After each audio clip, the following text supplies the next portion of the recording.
경남도당위원장이기도 하고 현재 산자위원으로서 대우조선해양을 바라보는 시선이 참 착잡합니다. 이에 대해서 몇 말씀 올리겠습니다. 대우조선해양의 현재 재무 상태는 지난해 1조 7천억 원 영업 손실이 있었고 올해는 4,700원 현재까지 영업 적자를 기록하고 있습니다. 이 적자 원인은 대체로 중국 조선사에 밀려서 저가 수주에 밀려서 수주 물량이 격감했습니다. 뿐만 아니라 그 수주 물량을 확보하기 위해서 저가 수주를 불사했습니다. 최근에는 우크라이나 러시아 전쟁 여파로 철광석, 석탄값 등이 폭등하면서 결과적으로 조선업의 20% 정도 비중을 차지하는 후판, 철판 가격이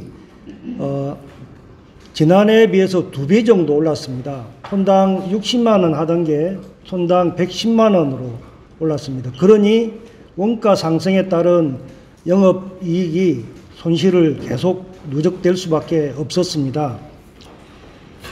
그동안 한 5년 정도 조선업이 불황을 겪으면서 대우조선이 대표적인데 그 부담을 대체로 하청 기업들한테 전가시켰습니다. 물량을 줄이고 nap은 단가를 후려쳤습니다.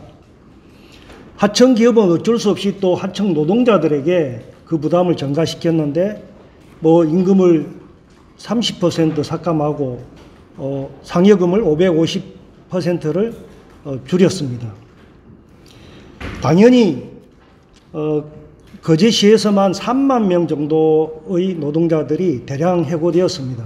전국적으로는 5만 7천 명입니다.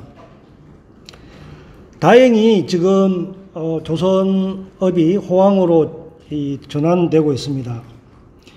아마 그 원인은 기후위기 대응 차원에서 국제해사기구가 선박 엔진에서 나오는 탈탄소 배출 기준을 당초 3.5%에서 0.5%로 대폭 강화시키면서 이제 그 디젤 엔진 벙커시유를 뗄 수가 없습니다. 그러다 보니까 LNG로 추진하는 LNG 선박, 메탄올, 암모니아, 심지어는 수소 추진선 이런 것들이 새롭게 신조선에 적용되고 있습니다. 그런 수요가 급격하게 늘어나고 있는 것이죠. 또 하나는 세계적인 탈탄소 에너지 전환 때문에 LNG 수요가 급격하게 늘면서 LNG 운반선 수요가 대폭 늘었습니다. 다행히 우리나라 조선 기술은 LNG 분야에서 독보적입니다. LNG 화물창이라든지 LNG 추진선 이런 것들 때문에 지금 우리나라가 LNG선 관련해서는 세계 수주 1위, 수주 대박이 나고 있습니다. 그런데 이게 언제까지 될지 모르지 않습니까? 이런 세계적인 조선 시황의 변화에 적극적으로 대응이 필요합니다. 그러자면 지금까지 저임금에 기반한 저가 수주 이런 방식으로는 지속 가능하지 않습니다. 그래서 기술력을 높이고 또 그래서 수주 단가도 높이고 그러면 그 이익을 우리 노동자들의 삶의 질을 높이는 고임금으로 서로 이렇게 선순환시켜야 된다고 봅니다. 고기술, 고성과 조선산업으로의 그 구조조정이 고도화가 절실히 필요합니다. 실제로 설계를 비롯해서 LNG선의 경우는 연료탱크가 마이너스 162도까지 견뎌야 되기 때문에 특수 고망간강을 포스코에서 개발했습니다. 이런 것처럼 소재 개발도 하고 조선기술 경쟁력을 더 압도적으로 초격차로 유지해야 우리 이 조선업이 단지 특수한 상황 때문에 이 수주가 늘어나고 반짝 경기를 또 차고 또 10년쯤 지나면 불황에 빠지는 이런 악순환의 고리를 끊을 수 있을 거라고 봅니다. 그래서 문제는 지금처럼 저임금 구조로서는 기술력이 고도로 숙련된 그런 기술자들을 계속 확보하기 어렵습니다. 이미 7만 6천 명, 3만 명이 다른 직종으로 유출됐습니다. 임금을 30% 깎아놓고 다시 돌아오라고 하면 오겠습니까? 그래서 임금 인상이 당장 30%가 안 된다 하더라도 이제 적자 상태니까 단계적으로 종전 수준으로 회복시켜야 되고 근로조건도 대폭 개선해 가야 됩니다. 이걸 위해서 산자부나 산업은행 적극적으로 역할을 해야 된다고 봅니다. 현재 대우조선해양의 지분은 산업은행의 55.7%입니다. 지금까지 파업 손실을 운운하면서 추가 지원하지 않겠다, 독자 생존하라 이렇게 엄포를 놓고 있는데요.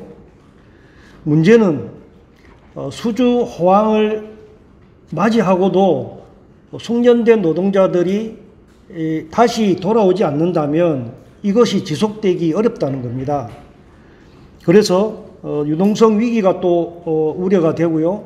친환경 선박기술 경쟁력을 계속 높여나가기 위해서 산업은행이 대주주로서 적극적인 투자와 지원을 아끼지 않아야 된다, 이렇게 생각합니다.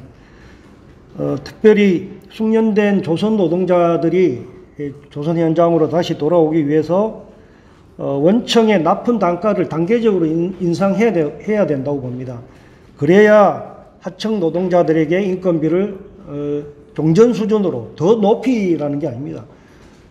30% 삭감시켰던 그 수준으로 단계적으로 회복시켜야 된다. 그래야 고품질 조선을 지속 가능하지 않겠습니까? 또 산자부도 역할이 필요합니다. 현재 철강업계하고 조선업계가 후판 가격 협상을 하고 있는데요. 지금 조선업계의 영업 손실의 상당 부분이 이 원자재 후판 가격 상승 때문입니다.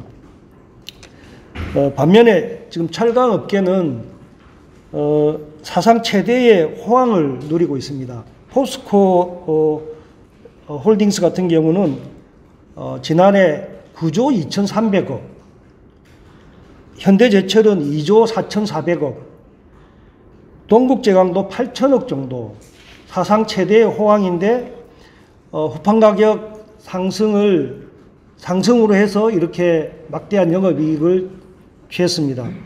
그런데 지금 원자재 가격이 좀 하향 안정화되고 있습니다. 철광석도 10% 떨어졌고 제철용 석탄값도 30% 정도 하락했답니다. 자, 후판 가격 인하의 요인이 있습니다. 그래서 조선업이 아까 대우조선만 하더라도 상당 2조가 넘는 영업 손실이 연거푸 발생하고 있는데, 이런 영업 손실을 줄이기 위해서 철강업계의 후판 가격 인하가 필요한데, 이것을 산자부가 업계 지도를 해야 된다고 생각을 합니다. 서로 상생 협력해야 되지 않겠습니까? 산자부의 적극적인 역할을 기대하고 산자위가 개회되면 이 부분에 대해서 우리 TF 차원에서 적극적으로 산자부의 역할을 요구하겠습니다. 네, 이상입니다. 네, 그 사이에